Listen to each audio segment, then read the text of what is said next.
Turns out YNW Melly, at the end of this particular court case and proceedings that he's involved in right now, might be wishing that he made 1 or 2 fewer songs. Me and the Notification Gang would like to invite everybody to come join us Monday through Thursday, 9:20 to 10 o'clock for morning coffee, where we discuss the events of the prior day and also just talk mess about stuff. See you then.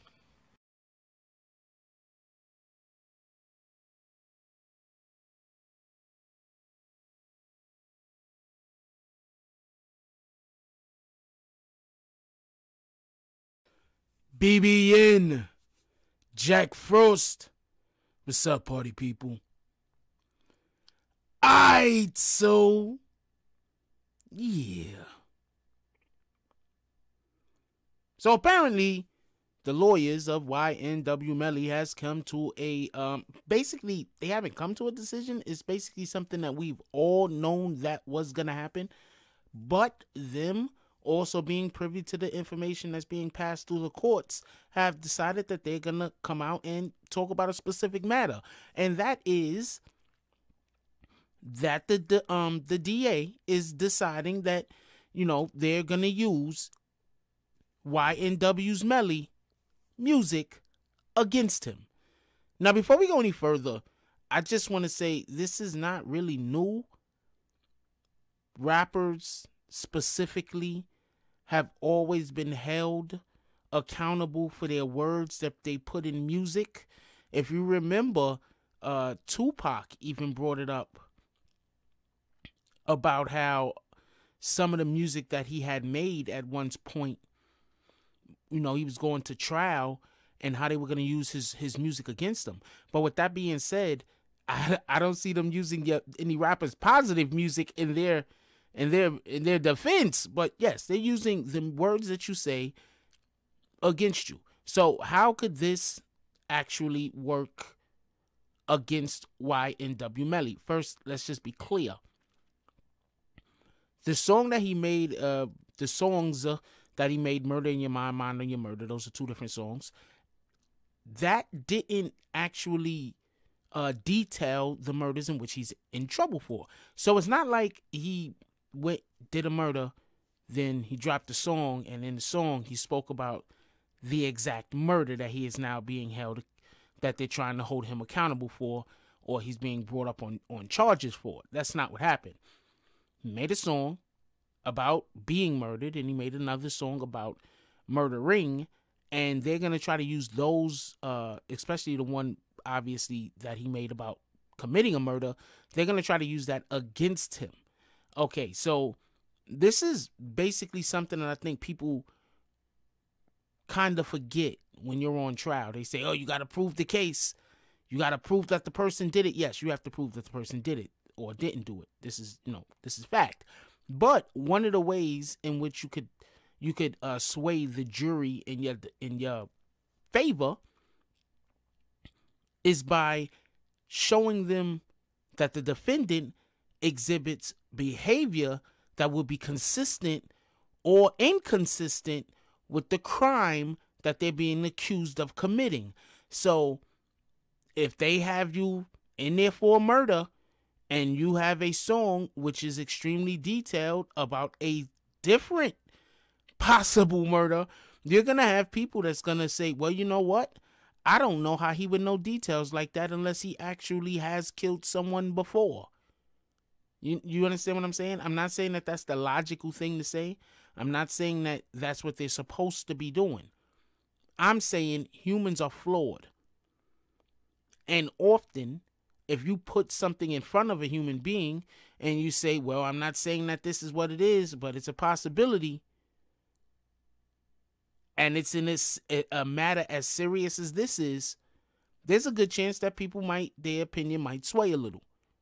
So this is what the judge, it seems, if they allow for these songs to be put into evidence, what the judge is basically going to allow by letting them do this. You know, who knows who's going to be in the jury? Who knows what songs they haven't heard? What they're going to allow for them to do is, in my opinion, poison the jury pool.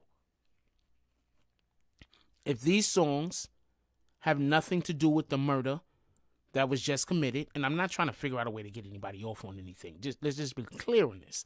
I just think that often the law is used against us more often than it's used for us. That's all I'm saying. So if this has absolutely nothing to do with the crimes that he's being accused of, I think that his attorneys, this is just my opinion, his attorneys need to go tooth and nail fighting to not allow this to be put into evidence. You can't put something, in my opinion, it shouldn't be fair to put something in evidence that is going to taint the jury. I think that this would taint the jury. I think somebody's music that they make, although it might be indicative of dreams or wishes or fears, it might not be a direct correlation with their everyday activities and actions. So while somebody might dream of murder, dream of being murdered, that doesn't necessarily mean that they are a murderer. So I think that, his particular attorneys need to fight tooth and nail to keep that out. I don't think they're going to be successful, but I just think that they should. And another thing I want to comment on real quick. They had a while back when his mother decided to come out, or he decided to come out. I forgot whose decision it was. Actually, I don't know whose decision it was. I think it was a bad decision either way. But they decided to come out and they decided to say, well, the dude that got murdered, he once threatened my mother with a gun. You literally gave the defense, if they didn't already, if the DA already didn't have a motive, you literally gave the DA motive. That's what you did. Let's say they were like, we have everything else. We have the forensics, which they do. They have the forensics. For everybody that don't know, they were saying that it happened a drive-by, right? But one of the shells from one of the rounds that were fired from the same exact gun that killed two of the people that were murdered was found in the vehicle. And that's not possible, at least the police is saying, and I'm going to agree with them. It wouldn't be possible unless the gun was in the vehicle while it was being discharged. So yes, they have forensics, strong forensics. So I believe that the only thing they would have probably been looking for is motive. And I believe that they gave them motive. They gave the police their motive when they opened up their mouth and they spoke about the mother being threatened by one of the deceased. I think that was a bad move. I don't know. What do I know? But I think that they gave motive. Now that it's out there, they got to hope that there's enough people that says, you know what, that's a good reason. I mean, at the end of the day, anybody that's going to speak about your mother, anybody that's going to physically speak about physically harming your mother, they can't possibly be your friend. So this might be the direction that they might be leaning in. We'll see what happens. I'm not 100% sure, obviously. We just following the case.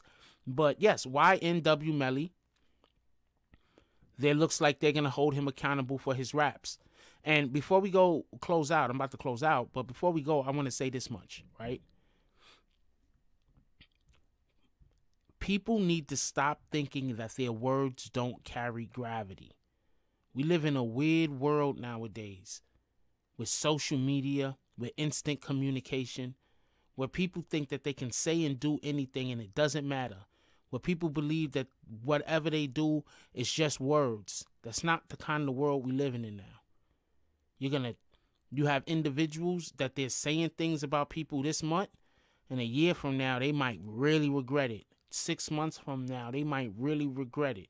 Next week, they might really regret it because employers are now firing people for the things in which they're saying on social media, the things in which they're doing on social media. Imagine if you have, I don't know, a Twitter account and you've been accusing people of doing who knows what, and then you go get a nice job, and then now that Twitter account and all of these accusations and all of these lies or whatever you was doing get exposed. Please, people, think about what we put out into the ether before we do it. Think about the music that we're going to make before we make it. Think about everything that we're going to do before we do it. I'm not saying don't make music, trap music. Hey, make all the trap music you want. But the majority of the time, people making music about killing other people, I'm telling you, they're going to use that against you in the court of law. Like, comment, subscribe. Join the notification gang. Hashtag Bronx Bombers. Let's get it. I love y'all. Take care of each other. Hug the kids for me. I haven't forgotten about you. And that's all I got on this one. I'm out. If you like this video, please hit the like and subscribe button. If you would like to help dictate the direction that this channel takes, please leave a comment. All comments are appreciated, whether positive or negative. Thank you very much and enjoy your day. And remember, positive thoughts cause for positive things to happen. Let's get it.